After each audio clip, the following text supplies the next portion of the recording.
Good evening, सत श्री अकाल। एक बार फिर आप तमाम लोगों का स्वागत है क्राइम तक की कहानी के इस एपिसोड में। उम्मीद है पूरी फैमिली अच्छी होगी, अपना और अपनों का ख्याल रख रही होगी। आज की कहानी सुनाऊं उससे पहले नेपाल का अपडेट दे दूं आपको। जेनजी में कई ऐसे सारे लीडरशिप हैं जो अचानक पिछले 3-4 दिनों में सामने आए निकल कर। हालांकि मंडे और ट्यूसडे के बाद अब वहाँ थोड़ा शांति है, वायलेंस हुआ नहीं है, लेकिन मामला अटका हुआ है कि अब नई बागडोर किसके हवाले की जाए। जो केयर टेकर वहाँ पे गवर्नमेंट होगा या फिर प्राइम मिनिस्टर होंगे, वो कौन होंगे, इसको लेकर जेनजी की कुछ अलग अलग राय हैं। कुछ वहाँ की सुप्रीम कोर्ट की एक्स चीफ जस्टिस के नाम का हवाला दे रहे हैं, कुछ 2 और नाम है उनको लेकर बातचीत चल रही है। बालन शाह का भी नाम है, एक वहाँ इलेक्ट्रिक डिपार्टमेंट में थे जिन्होंने बिजली चोरी और कटौती के मसले को हल किया, उनका भी नाम है। तो अब नाम पर अभी सहमति नहीं बन पा रही है क्योंकि जेनजी में भी कई लीडरशिप सामने अचानक आ गई है और ये लोग अब कोशिश में जुटे हैं कि बातचीत से हल निकले। उम्मीद है कि जल्दी हल निकल आए और नेपाल शांत हो, नई सरकार हो और नई सरकार लोगों की उम्मीदों पर खरी उतरे, यही दुआ है। अब आते हैं आज की कहानी के ऊपर। ये वो कहानी है जो आपके सुनाने जा रहा हूँ मैं। सीसीटीवी कैमरे में पूरी कहानी कैद है, लेकिन तस्वीरें ऐसी हैं कि उसको देखने के लिए कलेजा चाहिए। अब मेरी मजबूरी ये है कि मैं क्राइम जर्नलिस्ट हूँ, मीडिया में हूँ, रिपोर्ट करनी है, शो बनाना है, जैसे आज वारदात भी इस पर है, तो मुझे ये सारी तस्वीर बिना ब्लर के नंगी आंखों के साथ देखना पड़ता है। मेरी मजबूरी है, क्योंकि उसको फिर तभी आप स्टोरी लिख पाते हो। आप यकीन मानिए, सुबह से जितनी बार भी इस तस्वीर को देखा है बेचैन हो उठा हूँ, इसलिए कि ऐसी तस्वीरें, ऐसी चीज़ें एक इंसान दूसरे इंसान के साथ करे, कलेजा कांप जाता है सोच कर भी। लेकिन अफसोस ये हुआ है, आंखों के सामने है। वो तस्वीरें अभी भी मेरे जहन में, मेरे आंखों के सामने कौंध रही हैं। कहानी अमेरिका की है, अमेरिका के एक मोटेल की। एक होटल होता है, एक मोटेल। मोटेल भी है मोटेल, तो इन दोनों में फ़र्क ये है, जो लोग नहीं जानते उनको बता दूं कि होटल तो हम सब जानते हैं क्या होता है, लेकिन अमेरिका में जो मोटेल होता है वो एक तरह का सराय खाना कहें आप, कि वहाँ आम तौर पर वही लोग ठहरते हैं जिन्हें एक रात गुजारना हो, कहीं सफ़र में हो, रास्ते में कोई मोटल पड़ा, वहाँ रुक गए, रात को आराम किया, सो गए और निकल गए। जनरली वहाँ रूम में आपको एक अवन या फिर कॉफ़ी मशीन ये सब दे दी जाती है और बाकी आप अपना रुकिए और फिर निकल लीजिए, आगे बढ़िए। और होटल में आपको खाना पीना सब कुछ मिलता है। तो मोटेल एक तरह से, अपनी भाषा में बात करूँ तो एक सराय टाइप की चीज़ होती है और बहुत कॉमन है यूएस में। तो ऐसे ही एक टेक्सास जो अमेरिकी स्टेट है, उसका एक शहर है डलास। इसी डलास में एक मोटेल था। इस मोटेल का नाम था डाउनटाउन स्वीट्स। इस डाउनटाउन स्वीट्स में एक इंडियन नागरिक जिनका नाम चंद्रमौली नागमलैया पिछले कई सालों से इस मोटेल के मैनेजर थे। उनकी पत्नी और उनका बेटा ये भी अमेरिका में थे। कर्नाटक के रहने वाले चंद्रमौली अपने बीवी और बेटे के साथ अमेरिका में थे और वहीं अब उन्होंने अपनी ज़िंदगी बसा ली थी। और इसी डाउनटाउन स्वीट्स में वो बतौर मैनेजर इस मोटेल के काम कर रहे थे। कई साल हो चुके थे। 10 सितंबर यानी परसों की बात है, वेडनेसडे की, बुधवार की सुबह के करीब 8:26 हुए थे। चंद्रमौली का रूटीन था ये कि वो जब सुबह उठते, और इसी मोटेल में स्टाफ के ठहरने की भी जगह दे दी जाती है, तो उसी मोटेल में उनकी फैमिली भी रहती थी, पत्नी और बेटा। तो वो सुबह उठने के बाद सारे रूम को चेक किया करते थे कि रूम में कहीं कोई कमी तो नहीं है। तो ऐसे ही एक रूम का जब वो मुआयना कर रहे थे तो उन्होंने पाया कि वहाँ की वॉशिंग मशीन ख़राब है। अब जब वो मुआयना कर रहे थे तब उनके साथ 2 और स्टाफ थे उसी मोटेल के। एक लेडी स्टाफ थी और एक जेंट्स था। जो जेंट्स था वो क्यूबा का रहने वाला था और उसका नाम था मार्टिनेज। पूरा नाम योडानिस कोबोस मार्टिनेज। तो ये दोनों साथ थे। अचानक नज़र पड़ी चंद्रमौली की, उन्होंने देखा कि वॉशिंग मशीन ख़राब है। तो उन्होंने ये कहा कि इस वॉशिंग मशीन को यूज़ न कर पाए कोई, इस बात को इंश्योर करना। अब साथ में फीमेल स्टाफ भी थी। उन्होंने फीमेल स्टाफ से कहा कि इस वॉशिंग मशीन को कोई यूज़ ना करे क्योंकि ख़राब, इस बात को इंश्योर करना और साथ में मार्टिनेज को भी बता देना ट्रांसलेट करके क्योंकि उसकी इंग्लिश थोड़ी कमज़ोर थी। मार्टिनेज ने ये सुना और उसे बुरा लगा। उसे लगा कि ये डायरेक्ट उससे क्यों नहीं कहा, वो फीमेल स्टाफ के ज़रिए ये बात मुझ तक क्यों पहुंचा रहा है। बस इसी बात पे गुस्सा आया, उसने कुछ कहा और फिर अचानक झगड़ा करने लगा। शुरुआत बातचीत से हुई, इसके बाद उसने हाथ पैर चलाना शुरू कर दिया और वो बेहद गुस्से में था मार्टिनेज। थोड़ी देर के बाद उसके गुस्से और उसको देखते हुए चंद्रमौली डर गए। 50 साल के चंद्रमौली 37 साल का मार्टिनेज। अब वो अपनी जान बचाकर रूम से भागने लगे। वो दरवाजे को रोक कर खड़ा हो गया। वो खिड़की से नीचे कूदकर भागने की कोशिश की। किसी तरह से अपनी जान बचाकर वो कमरे से बाहर निकले और दौड़ते हुए नीचे आए। नीचे फ्रंट ऑफिस मोटेल का। नीचे आने के बाद अब वो बेतहाशा भाग रहे हैं। इस दौरान में पता नहीं कहाँ से मार्टिनेज ने एक तेज धार हथियार अपने हाथ में ले लिया। ऊपर कमरे में काफ़ी लात घूसा मारा। चंद्रमौली जख्मी भी थे। अब नीचे आकर वो भाग रहे हैं। नीचे कई सारी करीब 6 गाड़ियाँ पार्क हैं, फ्रंट स्टाफ है जो ऑफिस, और इत्तेफाक से उस वक्त उनकी बीवी और बेटे वहीं फ्रंट ऑफिस के पास थे। सुबह का वक्त था, करीब 8:30, 8:26।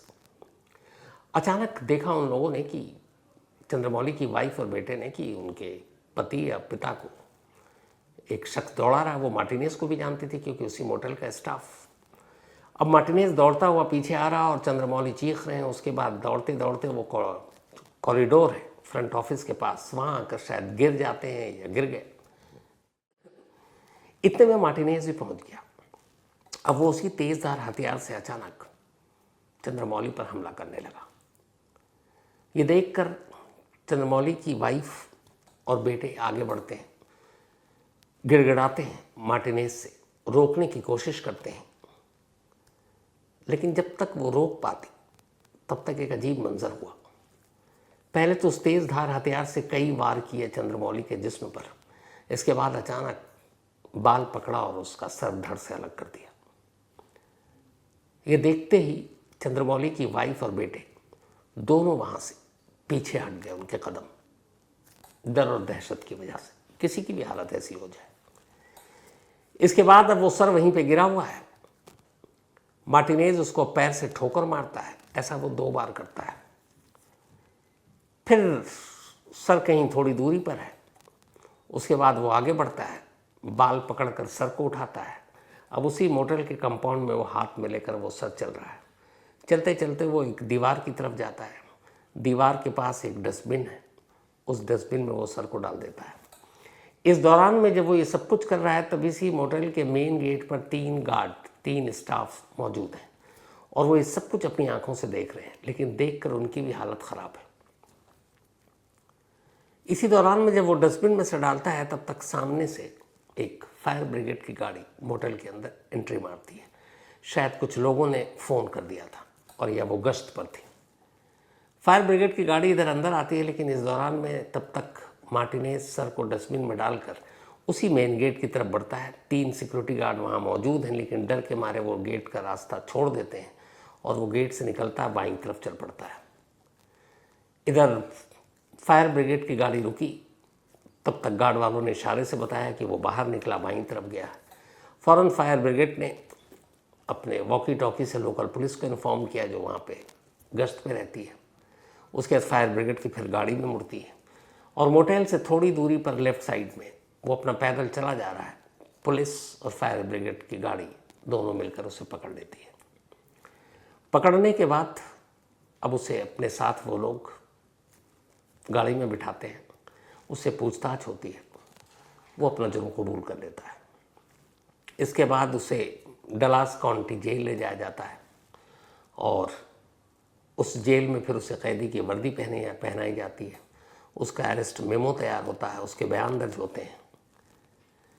इधर इस बीच में पुलिस सब मोटेल पहुंचती है और वो जो लेडी स्टाफ थी जिसके सामने झगड़ा शुरू हुआ था वॉशिंग मशीन को लेकर, उसका स्टेटमेंट लेती है। चंद्रमौली की वाइफ का स्टेटमेंट लेती है। बाकी जो चश्मदीद थे उनका स्टेटमेंट लेती है। सर और बाकी धड़ को अपने कब्जे में लेती है, हॉस्पिटल भेजती है और फिर पूरी कहानी सामने आती है। पता चला कि ये जो मार्टिनेज था ये क्यूबा का सिटीज़न है और इलीगल तरीके से पिछले कई सालों से अमेरिका में रह रहा था।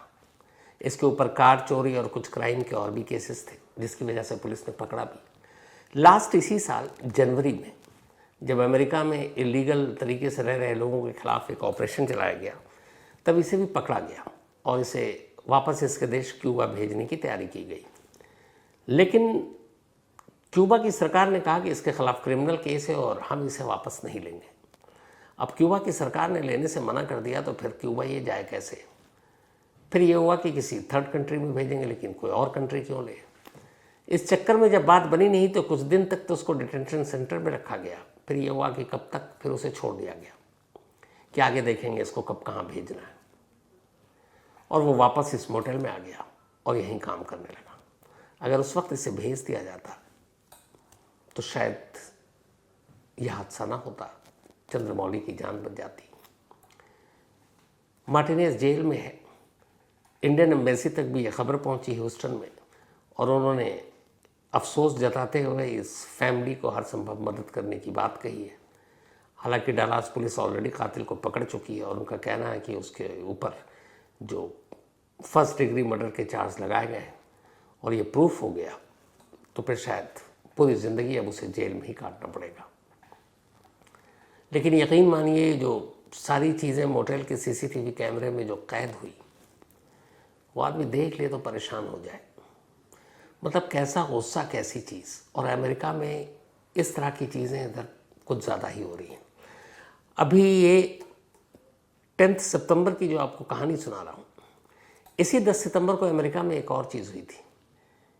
अमेरिका में एक ऊटा वैली यूनिवर्सिटी है। यहाँ पे अमेरिकी प्रेसिडेंट डोनाल्ड ट्रंप के करीबी और उनके एक साथी, उनके एक दोस्त, उनको गोली मारी गई और ये हर जगह खबर है मीडिया में। और उसकी वजह यह है कि जो मिस्टर चार्ली किर्क, ये ऊटा वैली यूनिवर्सिटी में 10 सितंबर को एक लेक्चर दे रहे थे। करीब 3000 स्टूडेंट वहाँ मौजूद थे। वहाँ लेक्चर दे रहे थे। लेक्चर देने के बाद सवाल जवाब का दौर शुरू हुआ। एक स्टूडेंट ने सवाल पूछा कि अमेरिका में गन कल्चर, स्कूल कॉलेजों में शूट आउट और बढ़ती वायलेंस या हिंसा क्यों है, इसे कैसे कंट्रोल किया जाएगा। सवाल देखिए कि क्या पूछा जा रहा है कि अमेरिका में गन कल्चर और वायलेंस, जो खून खराबा हो रहा है, इसे कैसे रोकें। जैसे ही चार्ली किर्क ने इसका जवाब देना शुरू किया, अचानक उसी हॉल में जहाँ पर वो बोल रहे थे, ऊपर छत की तरफ से खामोशी के साथ गोली आई और चार्ली किर्क के सीने में लगी। वो वहीं गिर पड़े। कातिल ऊपर से ही भाग निकला। हालांकि सीसीटीवी कैमरे में वो कैद हो गया है। अमेरिकन पुलिस लोगों से मदद मांग रही है कि जो भी इसे जानता हो बताए। खुद डोनाल्ड ट्रंप इस कत्ल से सदमे में है, क्योंकि उनके बेहद करीबी रहे हैं चार्ली के। उनके इलेक्शन में कैंपेन भी किया था। लेकिन 2 दिन हो चुके हैं, अभी तक कातिल पकड़ा नहीं गया। पुलिस मदद मांग रही है।